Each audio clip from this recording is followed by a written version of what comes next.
Hello guys, എല്ലാവരും സുഖമായിട്ടിരിക്കുമെന്ന് വിചാരിക്കുന്നു. അപ്പോൾ ഇന്ന് നിങ്ങൾ കുറേ കാര്യങ്ങൾ ഷെയർ ചെയ്യാൻ വേണ്ടിയിട്ടാണ് ഞാൻ വന്നിരിക്കുന്നത്.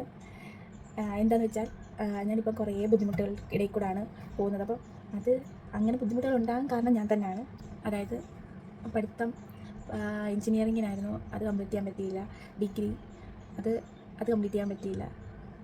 അതെല്ലാം ഒരുപക്ഷെ ഞാൻ അതിന് പഠിത്തത്തിൽ നിന്നുള്ളൊരു ശ്രദ്ധ മാറ്റിയിട്ട് കുടുംബം എന്നുള്ളൊരിത് വന്നപ്പോഴാണ് എനിക്ക് അങ്ങനെ അത് സ്റ്റക്കായി പോയത്. കാരണം കുഞ്ഞൊക്കെ ആയപ്പോൾ പിന്നെ തള്ള വൈബ് അങ്ങോട്ടങ്ങ് തിരിഞ്ഞ് പിന്നെ എനിക്ക് എൻ്റെ കാര്യം നോക്കാൻ, അതായത് പഠിക്കണമെന്നോ അല്ലെന്നുണ്ടെങ്കിൽ ജോലി കിട്ടണം അങ്ങനെ ഒരു ഇതില്ലല്ലോ. ഇപ്പം ഞാൻ അത് ഫേസ് ചെയ്യുന്നുണ്ട്. ഇപ്പം പല സാഹചര്യത്തിൽ ഇപ്പോൾ എന്തെങ്കിലും പൈസ വേണമെന്നുണ്ടെങ്കിൽ ഹസ്ബൻഡിൻ്റെ ആയാലും അച്ഛൻ്റെ ആയാലും ഒക്കെ ചോദിക്കുമ്പോൾ നമുക്ക് എത്രയ്ക്കാന്ന് പറഞ്ഞാലും നമ്മുടെ കയ്യിൽ ഒരു ഇത് വേണ്ടെന്നുണ്ടെങ്കിൽ അതിനൊരു അല്ലേ, അത് എത്രയും നാൾ അച്ഛനും അമ്മയും നോക്കി.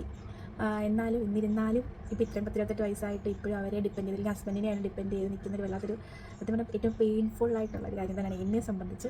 അപ്പോൾ അന്ന് എന്താ കല്യാണം കഴിഞ്ഞിരുന്നാലും പഠിച്ച് എന്താ പറയണ്ട, പഠിക്കാനൊരിത് കൊടുത്തൊരു എഫേർട്ട് എടുത്തിരുന്നെങ്കിൽ ഒരു പക്ഷേ ഇപ്പോൾ ഒരു ജോലി ആയേന്.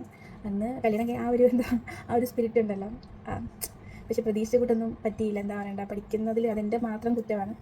ഞാൻ അപ്പോൾ നമുക്കൊരു അനുഭവം ഉണ്ടാകുമ്പോഴേ നമ്മളത് പഠിക്കത്തുള്ളൂ. ഇപ്പോൾ ഈ ഒരു സമയം ഇപ്പം ഞാൻ ചിന്തിക്കുന്നു അന്ന് പഠിച്ചിരുന്നെങ്കിൽ എന്നുള്ളത്. ഈ വീഡിയോ ഞാൻ ചെയ്യുന്നതെന്ന് വെച്ചാൽ ഇത് ഒരാളെങ്കിലും കണ്ട അവർക്കെങ്കിലും, അതായത് നമ്മുടെ ഓരോ തീരുമാനം എടുക്കുമ്പോൾ നമ്മൾ 2-3 വട്ടം ആലോചിച്ച് ഓരോ തീരുമാനങ്ങൾ എടുക്കണം. നമ്മൾ ചിലപ്പോൾ നമുക്ക് ആ തീരുമാനം എടുക്കുന്നതിൽ കുറേ ബുദ്ധിമുട്ടൊക്കെ ഉണ്ടാവും, ഭയങ്കര എഫേർട്ട് ഇടണമായിരിക്കും. പക്ഷേ ആ എഫേർട്ടിന് എന്തായാലും റിസൾട്ടും കിട്ടും. കുറച്ച് ബുദ്ധിമുട്ടിയായാലും നമ്മൾ ആ ഉറച്ച തീരുമാനത്തിൽ നിൽക്കുകയും വേണം. എന്നെക്കൂട്ട് ഇങ്ങനെ ഒരു സത്യം പറഞ്ഞാൽ എനിക്ക് എൻ്റെ ഒരു തീരുമാനം എടുത്ത് ഞാൻ പലരെയും ഓർത്തിട്ട് ഒന്നുകൂടെ നോക്കാം, അങ്ങനെ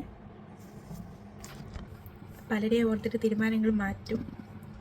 അപ്പോൾ എന്താ അത് സത്യം പറഞ്ഞാൽ അങ്ങനെ ചെയ്യരുത്. സത്യം പറഞ്ഞപ്പോൾ തീരുമാനം അത് ഉറച്ച് നിൽക്കണം. അതിന് എന്ത് ഞാനൊക്കെ പറഞ്ഞെന്ന് പറഞ്ഞാൽ നമ്മൾ അതിൽ ഉറച്ച് തന്നെ നിൽക്കണം. ഇല്ലെങ്കിൽ പിന്നെ ഇപ്പോൾ എൻ്റെ സിറ്റുവേഷൻ കൂട്ടാവും. മീൻസ് അത് കഴിഞ്ഞ് കഴിയുമ്പോൾ എല്ലാവരും അവരുടെ രീതിയിൽ അങ്ങ് പോകും. നമ്മൾ ഈ എല്ലാവരെയും അഡ്ജസ്റ്റ് ചെയ്ത് നിന്നിട്ട് നമുക്ക് എന്ത് കിട്ടും? ഒന്നും കിട്ടത്തില്ല. അവസാനം നമ്മളും നമ്മുടെ വിഷമം മാത്രമാവും, ആർക്കും മനസ്സിലാകത്തില്ല. പിന്നെ യൂട്യൂബിൽ ഞാൻ വീഡിയോ ഇടുന്നതെന്ന് വെച്ചാൽ എന്താ പറയണത്, നമ്മൾ ഓരോ വീഡിയോ ഇടുമ്പോഴും ഓരോ പ്രതീക്ഷയല്ലേ. പിന്നെ അതെന്താ ഏതെങ്കിലും ഒരു വീഡിയോ ക്ലിക്കാവും ഇല്ലേ, അങ്ങനെ. ഇപ്പം എന്നെ നമുക്ക് ജോലിക്ക് പോകാനോ, കാരണം കുഞ്ഞുള്ളതുകൊണ്ട് അമ്മയ്ക്ക് പറ്റില്ല കുഞ്ഞിനെ നോക്കാം, അമ്മയ്ക്ക് വയ്യാതിരിക്കുകയായിട്ട്. അപ്പം നമ്മൾ എന്തെങ്കിലും ഒരു കാര്യത്തിൽ എൻഗേജ്ഡ് ആയിട്ട് നമ്മൾ കുറേ പാതി വിഷമങ്ങൾ അങ്ങനെ മാറും. എനിക്ക് ഒരാളോട് ഓപ്പണായിട്ട് സംസാരിക്കാൻ പറ്റിയ ഞാൻ വീഡിയോ ഒക്കെ എൻ്റെ മിക്കവാറുള്ള ഇതിലെല്ലാം ഞാൻ അങ്ങനെയാണ്. എനിക്ക് വിഷമമൊക്കെ ഉണ്ടാകുമ്പോൾ ഞാനൊരു റീലെടുത്ത് ചെയ്യും. അങ്ങനെയൊക്കെയാണ് ഞാൻ ഇങ്ങനെ തള്ളി നീക്കുന്നത്. അപ്പോൾ എനിക്ക് തോന്നിയൊരു എന്താ പറയണ്ട, പുതുതലമുറയുടെ, അതായത് പ്രത്യേകിച്ച് പെൺകുട്ടികളോട്, നമുക്ക് കല്യാണമൊന്നുമല്ല ജീവിതം. നമുക്ക് ആരുടെയും മുന്നിൽ കൈ നീട്ടാൻ നമുക്ക് വേണ്ടതൊരു ജോലിയാണ് അല്ലേ. നമുക്ക് നമ്മുടെ ആവശ്യങ്ങൾക്ക് വേണ്ടിയിട്ട് മറ്റുള്ളവരുടെ മുന്നിൽ കൈ നീട്ടേണ്ടി വരരുത്.